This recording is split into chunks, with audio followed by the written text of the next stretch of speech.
Bulletin में सबसे पहले आपको खबर दें, मुल्क में 24 घंटों के दौरान कोरोना से मजीद 64 अफराद इंतकाल कर गए। National command and operation centre के मुताबिक कोरोना से इंतकाल करने वालों की मजमूई तादाद 11,514 हो गई। मजीद 1,910 केसेस रिपोर्ट हुए। गुज़श्ता रोज़ 40,821 टेस्ट किए गए, जबकि मुस्बत केसेस की शरह 4.67% रही। आगे बढ़े बुलेटिन में आपको बताएं कि नैब के साबिक प्रोसिक्यूटर जनरल फारूक आदम खान के बेटे उमर फारूक ने ब्रॉडशीट से वाबस्ता फर्म ऑर्चिड सॉलिसिटर्स के लिए काम करने का एतराफ़ कर लिया। ब्रॉडशीट के साथ मुआहदा नैब के उस वक्त के प्रोसिक्यूटर जनरल फारूक आदम खान ने तैयार किया था।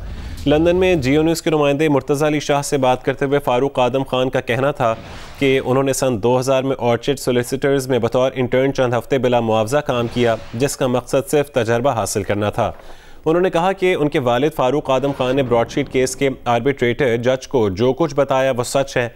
उमर फारूक ने कहा कि साबिक चेयरमैन नैब जनरल रिटायर्ड अमजद सिर्फ इल्ज़ाम तराशी कर रहे हैं। उनके वालिद फारूक आदम ने सिर्फ मुआहदे का मुसवदा तैयार किया, लेकिन उस पर दस्तखत जनरल रिटायर्ड अमजद ने किए, इसलिए सारी जिम्मेदारी उन पर है। नैब के साबिक प्रोसिक्यूटर जनरल फारूक आदम खान के बेटे उमर फारूक आदम पाक बहरिया के रिटायर अफसर भी हैं।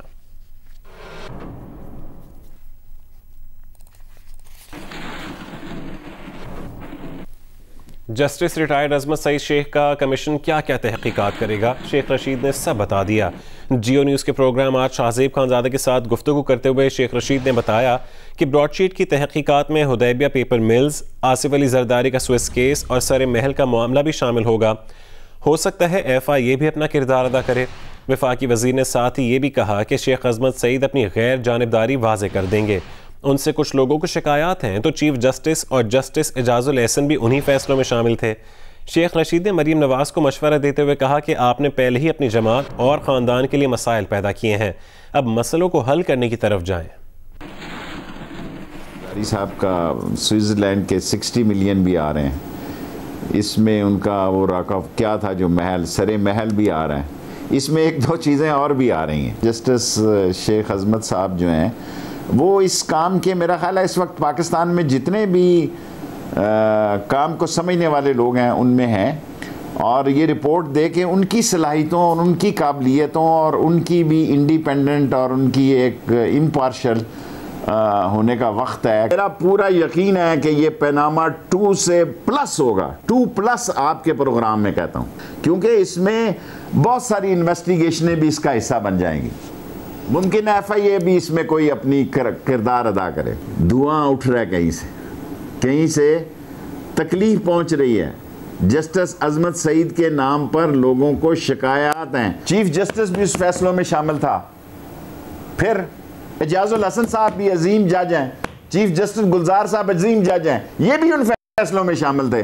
तो फिर क्यों जाते हैं रोज पटिशनें लेके आप? फिर आप सबके खिलाफ अलमे बगावत बुलंद करेंगे तो किधर जाएंगे? नीम साहबा से गुजारिश ही कर सकता हूँ ना, आगे अपने बड़े मसाइल पैदा कर दिए, खुदा के लिए बहुत मसाइल पैदा किए हैं अपनी पार्टी के लिए, अपने ख़ानदान के लिए। मैं यही एडवाइस करूँगा कि मसलों को हल करने की तरफ जाएँ, मसलों पे पेट्रोल ना डालें। अच्छा सियासतदान वो है जो बंद गली में नहीं दाखिल होता, आप बंद गली में मुसलसल लेके जा रहे हैं।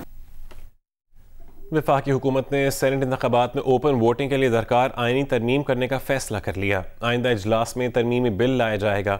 वफाकी काबीना ने असूली मंजूरी दे दी। ज़राए के मुताबिक हुकूमत सेनेट इंतखाबात में ओपन वोटिंग के लिए दरकार आइनी तरमीम का बिल लाएगी। काबीना ने कानूनी टीम को बिल तैयार करने की हिदायत कर दी है। तरमीमी बिल कौमी असम्बली के रवा या आइंदा सेशन में पेश किए जाने का इम्कान है। ज़राए के मुताबिक काबीना इजलास में फैसला किया गया है कि सुप्रीम कोर्ट का जो भी फैसला आए वो अपनी जगह, लेकिन आइनी तरमीम के जरिए सेनेट इलेक्शन को शफाफ बनाया जाएगा। काबीना से बिल लाने की असूली मंजूरी के बाद वज़ीर आज़म ने अरकान असम्बली को भी एतमाद में ले लिया है। इस हवाले से अपोजिशन से भी बात की जाएगी।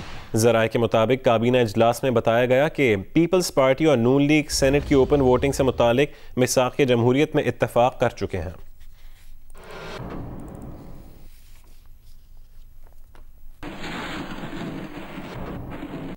आगे बढ़े आपको बताएं, अमरीका भर में हुकूमत मुखालिफ इंतहा पसंदों की जानिब से दहशत गर्दी का खदशा है। अमरीकी महकमा होमलैंड सिक्योरिटी ने अलर्ट जारी कर दिया। कहा कि 9 मुंतखब ओहदेदारों और सरकारी तंसीबात पर हमले किए जा सकते हैं। हमलों का खदशा आइंदा कई हफ्तों तक बरकरार रह सकता है। इससे पहले पेंटागन ने कहा था कि वाशिंगटन में बुलाए गए हज़ारों नेशनल गार्ड्स मार्च तक दारुल हुकूमत में मौजूद रहेंगे।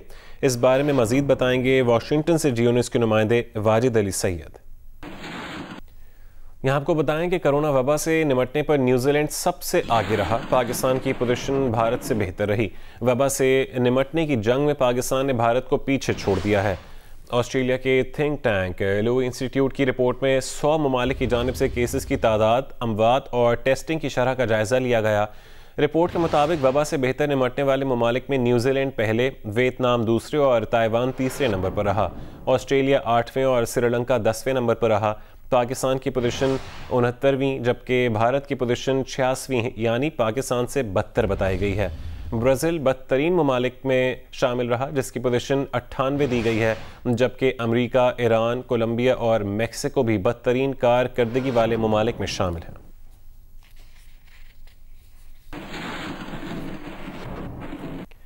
हुकूमती और इत्तेहादी जमातों की पार्लिमानी पार्टी के इजलास में वज़ीर आज़म इमरान खान ने कहा है कि PDM अमली तौर पर ख़त्म हो चुकी है।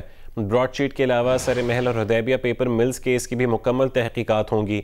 वज़ीर आज़म ने अरकान पार्लियामेंट को तरक्याती फंड्स जारी करने का ऐलान कर दिया। तफसीलात के लिए देखिए इस्लामाबाद से अयाज अकबर यूसुफजई की रिपोर्ट।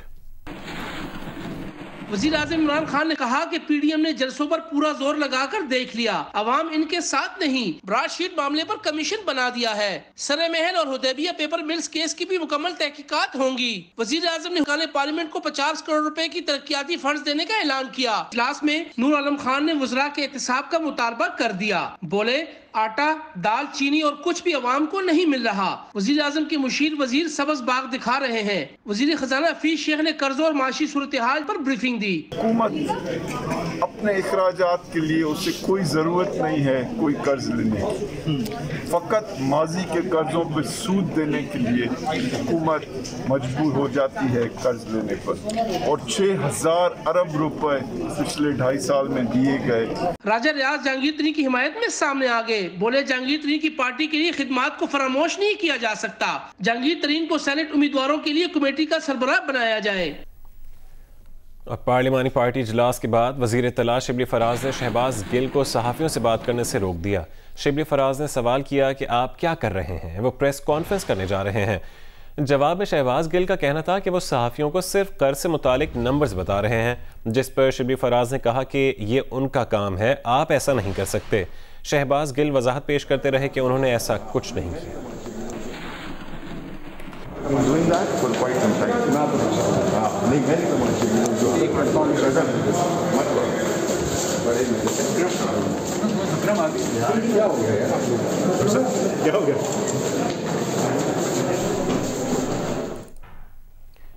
मखसूस नशिस्तों पर ख़वातीन अरकान असम्बली को तरक्याती स्कीमों और बजट में कुछ नहीं मिलेगा। हुकूमती ख़वातीन MNAs को वज़ीर आज़म ने साफ साफ इनकार कर दिया। ज़राए के मुताबिक शीरी मज़ारी, गज़ाला सैफ़ी और दीगर के बोलने पर वज़ीर आज़म बरहम भी हो गए। कहा कि ब्लैकमेल ना किया जाए, किसी की ब्लैकमेलिंग में नहीं आएंगे।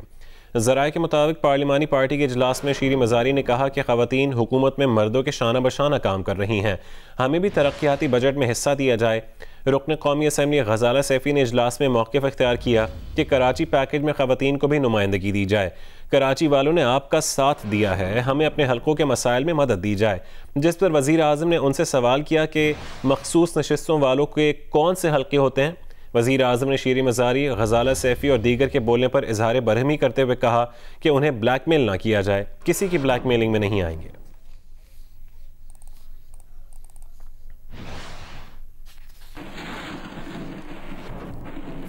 मुस्लिम लीग नून की रहनुमा मरीम नवाज ने कहा है कि वो ब्रॉडशीट को फ्रॉड शीट कहेंगी। अजमत सईद सुप्रीम कोर्ट के जज तक ठीक थे, सबको इल्म है उन्होंने किस किस को कॉल की। उनके लिए बेहतर होगा कि खुद को कमेटी से अलग कर लें।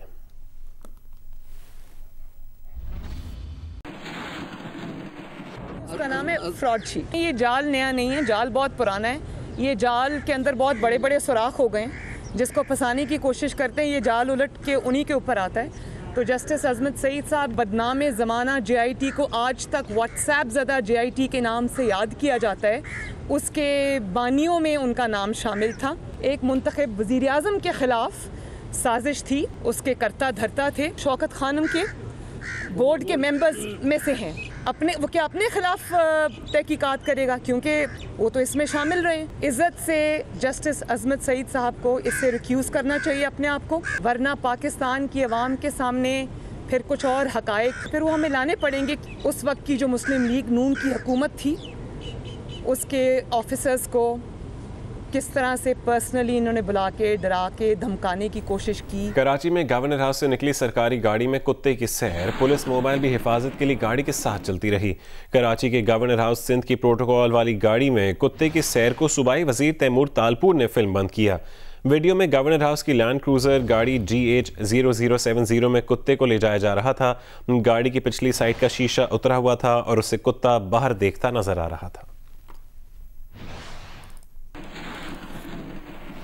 और गवर्नर हाउस सिंध की गाड़ी में सवार कुत्ते की वीडियो वायरल होने के मामले पर गवर्नर सिंध इमरान इस्माइल का वीडियो बयान सामने आया है। उन्होंने कहा है कि जिस गाड़ी में कुत्ता नजर आ रहा है उसमें उनकी फैमिली सवार थी। उन्होंने कहा कि जिसने वीडियो बनाई है वो एक करप्ट हुकूमत का हिस्सा है। पुलिस मोबाइल प्रोटोकॉल नहीं बल्कि फैमिली की हिफाजत के लिए थी। वीडियो बनाकर गैर संजीदा हरकत की गई। उन्होंने कहा कि हम तब्दीली के लिए आए हैं और तब्दीली लाएंगे। और झूठ पर मबनी ये वीडियो है।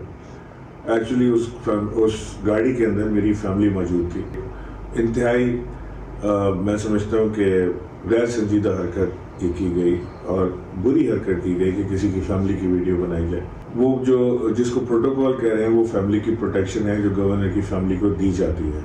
और वो मेरी फैमिली के साथ पुलिस की मोबाइल चलती है जिसमें अगर अंदर कुत्ता मौजूद है तो उसका कोई इतना बड़ा इशू नहीं है। ये कुत्ते को घुमाने के लिए गाड़ी इस्तेमाल नहीं हो रही थी।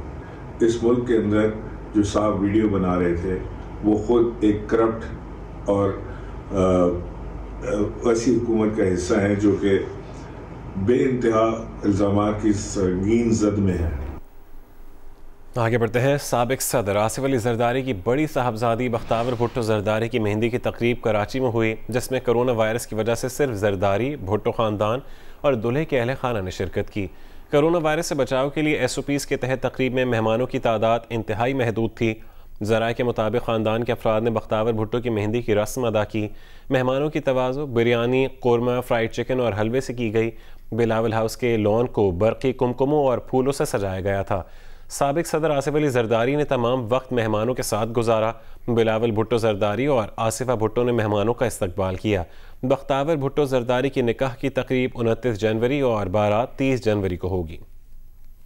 सेंचुरी मेकर फवाद आलम का कहना है कि विकेट पर ज़्यादा से ज़्यादा देर ठहरने की कोशिश की थी जिसमें कामयाबी मिली। पाकिस्तान के लिए सेंचुरी करना बड़ा ज़बरदस्त एहसास है। जब उन्हें मौका नहीं मिला था तब भी किसी से शिकवा नहीं किया। शायद 10 साल खेल कर ये इज्जत नहीं मिलती जो अब मिल रही है। जहाँ तक इनिंग की बात है और जहाँ तक सिचुएशन की बात है, कल 36वें मतलब कि 35 में हमारे 4 आउट हो गए थे। सो मुश्किल सिचुएशन थी और वो कहते हैं टीम को नीड भी थी और एक पार्टनरशिप चाहिए थी आपको ताकि आपकी बेस बन जाए, ताकि आगे आने वाले बैट्समैनों के लिए थोड़ा ये होता है वो भी पार्टनरशिप करेंगे। तो अब हमारी कोशिश यही थी कि रन के करीब करीब हम लोग पहुंचे जितने जो साउथ अफ्रीका ने रन किए हुए हैं। तो जब हमारे 4 आउट हो गए थे तो राजू और मेरी भी यही बात हो रही थी कि यार जितना हम क्लोज लेके जाएंगे उतना अच्छा होगा, क्योंकि चौथी इनिंग भी आनी है, टेस्ट मैच ओपन है, अभी पहला दिन ही हुआ है, दूसरा दिन है, तो मैच सेकंड इनिंग भी आनी है, तो चौथी इनिंग होगी वो हमारी। तो हम जितना क्लोज करेंगे उतना हमें फायदा होगा, ताकि जब हम उनको आउट करेंगे तो हमें ज्यादा रन ना बने। और दुनिया क्रिकेट के नामवर खिलाड़ी भी फवाद आलम की शानदार बैटिंग के गुण गाने लगे हैं। वेस्ट इंडीज़ क्रिकेट टीम के साबिक फास्ट बॉलर, भारतीय क्रिकेट टीम के साबिक टेस्ट बैट्समैन और पाकिस्तान क्रिकेट टीम के साबिक और मौजूदा खिलाड़ियों का फवाद आलम को उनकी इनिंग्स पर ज़बरदस्त खिराज तहसीन। रावलपिंडी एक्सप्रेस शोएब अख्तर ने सवाल किया कि फवाद आलम के 10 साल ज़ाया करने का जिम्मेदार कौन है। दुनिया क्रिकेट के नामवर खिलाड़ी फवाद आलम की कराची टेस्ट में खेली जाने वाली सेंचुरी इनिंग्स के गर्विदा हो गए। वेस्ट इंडीज के साबिक test fast bowler Ian Bishop ने सोशल मीडिया पर अपने पैगाम में कहा कि फवाद आलम की क्या जबरदस्त कहानी है। मैं देखता हूं कि हर मर्तबा फवाद आलम रन स्कोर करने में कामयाब होते हैं। फवाद आलम के जो 10 साल जाया हुए वो वापस तो नहीं आ सकते, लेकिन हम सब फवाद आलम के साथ इस लम्हे के जश्न में शरीक जरूर हो सकते हैं। रावलपिंडी एक्सप्रेस शोएब अख्तर ने भी फवाद आलम की बैटिंग की तारीफ की, मगर साथ ही सवाल भी किया कि फवाद आलम के जो इतने बार जाया हुए उसका जिम्मेदार कौन है। भारतीय क्रिकेट टीम के साबिक बैट्समैन वसीम जाफर ने कहा कि फवाद, आपको अपने विकेट पर खड़े रहने का अंदाज बदलने की जरूरत नहीं, बहुत जल्द आप पर तनकीद करने वालों को अपना अंदाज बदलना पड़ जाएगा। पाकिस्तान क्रिकेट टीम के साबिक कप्तान मोहम्मद हफीज और शादाब खान के साथ साथ wicket keeper batsman Kamran Akmal ने भी फवाद आलम की बैटिंग की तारीफ करते हुए कहा कि पाकिस्तान ने फवाद आलम, अजहर अली और फहीम अशरफ की उम्दा बैटिंग के सबब शानदार कमबैक किया है। अभी खबर शामिल करेंगे इस्लामाबाद से, जहां बनी गाला के इलाके में फायरिंग का वाक़या पेश आया है। एक शख्स जान बहक जबकि 3 जख्मी हो गए। तर्जुमान पुलिस के मुताबिक फायरिंग का वाक़या 2 पार्टियों के दरमियान ज़मीन के तनाज़े पर हुआ। DIG ऑपरेशंस ने फायरिंग करने वाले अफराद की गिरफ्तारी का हुक्म दे दिया है। इस्लामाबाद में बनी गाला के इलाके में ये फायरिंग का वाक़या पेश आया, जिसके नतीजे में एक शख्स जान बहक जबकि 3 जख्मी हो गए। तर्जुमान पुलिस के मुताबिक फायरिंग का वाक़या 2 पार्टियों के दरमियान ज़मीन के तनाज़े पर हुआ। अमरीकी सदर जो बाइडन ने मुत्तहिदा अरब अमारात को F-35 जेट तैयारे और सऊदी अरब को हथियारों की फरहमी का पैकेज आर्जी तौर पर मुंजमद कर दिया है। तर्जुमान अमरीकी महकमा खारजा का कहना था कि पैकेज मुंजमद करने का मकसद नई इंतज़ामिया को डील का असर नौ जायज़ा लेने का मौका फराहम करना है। ये मामूल की इंतज़ामी कार्रवाई है जो शफाफियत और अच्छी हुक्मरानी के लिए इंतज़ामिया की वाबस्तगी को जाहिर करती है। बाइडन इंतज़ामिया हूसियों के खिलाफ सऊदी अरब की क़यादत में जारी फ़ौजी ऑपरेशन की हिमायत ख़त्म करने का इशारा भी दे चुकी है।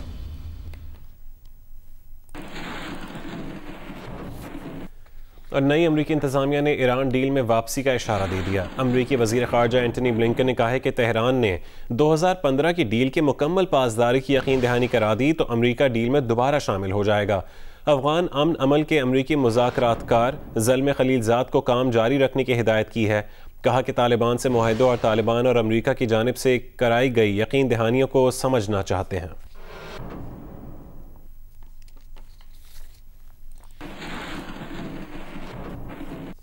यहाँ आपको बताएं, जेहलम दरिया के बीचों बीच आबाद गांव विचला बेला के रिहायशी आज तक पुल जैसी बुनियादी सहूलत से भी महरूम है।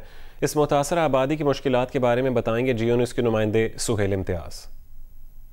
झेलम दरिया किनारे डोली के सहारे मैं इस वक्त मौजूद हूँ विचला बेला में, जिसमें 7 देहात हैं जिनकी आबादी तकरीबन 10 से 15 हज़ार बताई जाती है। यहाँ के लोगों को इस तरक्याती दौर में भी पुल जैसी सहूलियत से महरूम है। लोगों को शदीद मुश्किलात का सामना। हमारे साथ एक मकामी शख्स मौजूद हैं, उनसे जानते हैं इनको किस किस्म की मुश्किलात हैं। यहाँ पर पुल है जो वो बुनियादी हमारी ज़रूरत है, हमारी ज़रूरत को अभी तक पूरा नहीं किया गया। हम यहाँ पर रिस्क में अपनी ज़िंदगी डालकर इस पुल को यहाँ से उस तरफ जाते हैं और उस तरफ से इस तरफ आते हैं। तो यहाँ पर अगर किसी को अस्पताल मुंतकिल करना पड़ जाए तो यहाँ पर वो रास्ते में दम तोड़ देता है। इसी तरह से जो दीगर जो सहूलियात हैं उनका भी इंतहाई ज़्यादा फुकदान है। इलाका मकीन का यही कहना है कि मुतअद्दिद बार जो है मुंतखब नुमाइंदगान वोटें लेने आ जाते हैं, लेकिन जीत जाने के बाद इस तरफ का रुख भी नहीं किया और ना ही हमें पुल की सहूलत मैसर है। हमारी आला काम से यही अपील है कि हमें इस दरिया के ऊपर पुल तामीर करवा के दिया जाए। जी, पाकिस्तान के 49% शहरी कोरोना की वैक्सीन दस्तयाब होने की सूरत में भी ये वैक्सीन लगवाने का इरादा नहीं रखते। अलबत्ता 38% शहरी वैक्सीन लगवाने का इरादा रखते हैं। गैलप पाकिस्तान के सर्वे में इंकशाफ किया गया। तफसीलात इस रिपोर्ट में देखिए। 49% पाकिस्तानी कोरोना की वैक्सीन दस्तयाब होने के बावजूद लगवाने का इरादा नहीं रखते। इस बात का इंकशाफ गैलप पाकिस्तान के सर्वे में हुआ, जिसमें मुल्क भर से 1000 से ज्यादा अफराद ने हिस्सा लिया। सर्वे में कोरोना वैक्सीन की दस्तयाबी की सूरत में उसे लगवाने के सवाल पर 49% अफराद ने वैक्सीन लगवाने से इनकार किया, जबकि 38% ने वैक्सीन लगवाने का इरादा जाहिर किया। जिसके बाद अवाम से पूछा गया कि वो किस मुल्क की कोरोना वैक्सीन लगवाने को तरजीह देंगे। जवाब में 31% ने मुल्की सतह पर तैयार की गई वैक्सीन लगवाने को तरजीह देने का कहा। 19% ने कहा कि जो भी वैक्सीन हुकूमत तजवीज करेगी वो उसे लगवाएंगे। 13% ने चीन से दरामद करदा वैक्सीन, 4% ने अमेरिका या यूरोप से दरामद शुदा वैक्सीन, जबकि 1% ने रूसी वैक्सीन लगवाने को तरजीह देने का कहा। 5% ने कहा कि उन्होंने अभी इस बारे में फैसला नहीं किया, जबकि 4% ने कहा कि उनके पास अभी इस बारे में फैसला करने के लिए मुकम्मल मालूमात नहीं। सर्वे में देखा गया कि 81% अफराद ने कोविड-19 के बारे में मालूमात के लिए सबसे ज्यादा एतमाद तिब्बी माहिरीन पर करने का कहा, जिसके बाद 77% ने फैमिली और दोस्तों पर, 58% वफाकी हुकूमत पर, जबकि 52% ने मीडिया पर कोरोना वायरस के बारे में दस्तयाब मालूमात पर यकीन होने का कहा। पंजाब में 1 फरवरी से टाइफॉइड से बचाव की मुहिम का आगाज़ किया जा रहा है। मुल्तान में महकमा सेहत ने आगाही मुहिम का आगाज़ कर दिया है। मज़ीद बता रहे हैं नुमाइंदा जियो न्यूज़ मैमूना सईद। जी, मुल्तान में महकमा सेहत की जानिब से 15 रोज़ा टाइफाइड वैक्सीनेशन की मुहिम का आगाज़ किया जा रहा है। ये मुहिम 1 फरवरी से शुरू की जाएगी जो कि 15 फरवरी तक जारी रहेगी। मुहिम के दौरान महकमा सेहत ने 10 लाख बच्चों को हिफाजती इंजेक्शन लगाने का हदफ मुकर्रर किया है और इसमें 9 माह से लेकर 15 साल के बच्चों को हिफाजती इंजेक्शन लगाए जाएंगे। लेडी हेल्थ वर्कर्स को ये टास्क सौंपा गया है कि वो घर घर जाकर जो है बच्चों को हिफाजती इंजेक्शन लगाएंगी और जो इब्तदाई मरहला है इस वैक्सीनेशन मुहिम का, उसमें मुल्तान की 65 यूनियन काउंसिल्स में जो है ये इंजेक्शंस लगाने का हदफ मुकर्रर किया गया है। इस हवाले से महकमा सेहत की जानिब से आगाही मुहिम का आगाज़ कर दिया गया है ताकि लोगों को आगाह किया जाए कि लेडी हेल्थ वर्कर्स उनके घरों में आएंगी और आकर इंजेक्शन लगाएंगी। इस हवाले से वॉक्स का एहतमाम किया गया है और जगह जगह जो है प्ले कार्ड्स और बैनर्स भी आवेज़ा किए गए हैं। जी।